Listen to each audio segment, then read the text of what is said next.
Davíð, til hamingju. Takk fyrir. Þetta var svakalega leikur. Það var bara, en það var náttúrulega sko, það var geggjað. Vá. Keflvíkingar virtist vera að gefa þér svolítið skotin hana. Já. Og þú setti þau. Já, ég bara, þegar komið skot og var að setja þau í dag, þannig að það var bara geggjað. Já, þetta var lengsta season í sögunni. Svo þetta búið að vera svo lengi, sko, shit, það er svo langt sen við spilum fyrsta leikinn að, þú veist, það hefur bara hjálpað okkur helling. Við náttúrulega höfum haldið saman liðið bara frá því ágúst í fyrra, sko, það er að vera komið ár síðan. Þannig að, þú veist, að meðan mörg lið hafi verið að þá var maður við búin að halda sama mannskap sem við hjálpa helling.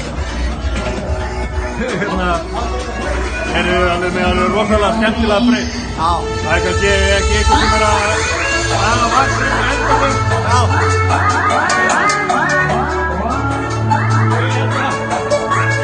Þið verðist alltaf hafa einhvern leikmann sem stígur upp í hverjum einasta leik. Já, klárlega, margir sem geta skorað.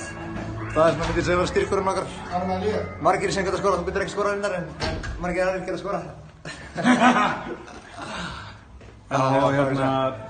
Talandi erlendu leikmennin ykkar, Larry, svona underdog, Drungilas, hún var í leikbann í vetur, erfitt uppdrátta.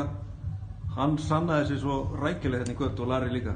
Já, veist, þeir eru náttúrulega, já, hvað getur maður sagt, þeir eru bara með að vera stórkostlegir og passa mjög vel inn í okkar leik, veist, það er allir að séra boltanum, það er allir að leita besta skotinu, veist, það er enginn eitthvað svona, veist, þetta er eitthvað svona svarthól eitthvað að reyna. Þetta er svona evrópskur háskólabolti. Akkurat, veist, þetta er svona, boltinn flæðir mjög vel og svo bara skýtur sá sem er opinn skýtur og veist, það hefur verið svona okkar styrkleiki.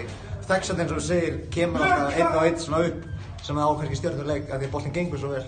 Nákvæmlega. Herri, ég ætla ekki að halda þér á partíinu, bara til hamingju og góða skemmtun. Já, það er það.